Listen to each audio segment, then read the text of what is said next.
thot Abdurrahman ibn Auf radhiyallahu anhu, thot se një natë ka bërë roje bashkë me Omerin radhiyallahu anhu, Omer ibn Khattabin radhiyallahu anhu, dhe duke ecur kanë dëgju disa zëra në një shtëpi.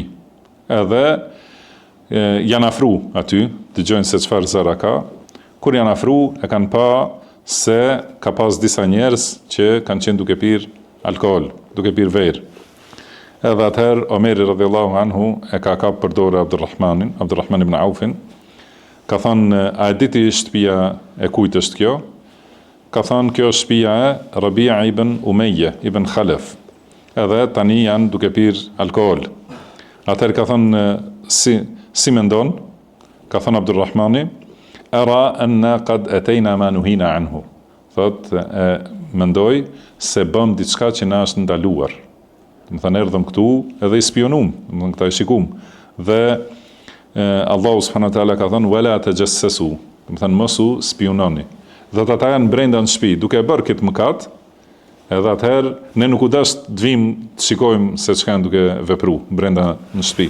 Do thotë, ky është menhexhi i sakt i Kuranit dhe Sunetit që kanë praktikuar sahabët.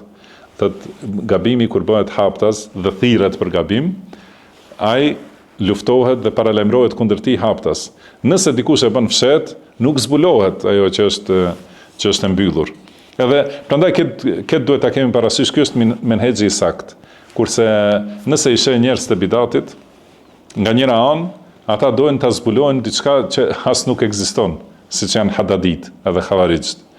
Kurse nga ana tjetër, ata që kanë, domethënë, me të gjitha format e murxhieve, mumeja e kështu me radhë, ata donë që edhe bidatet, edhe devijimet që përhapen dhe rrezikohet feja e njerëzve, mos flitet për to, po të mbulohen.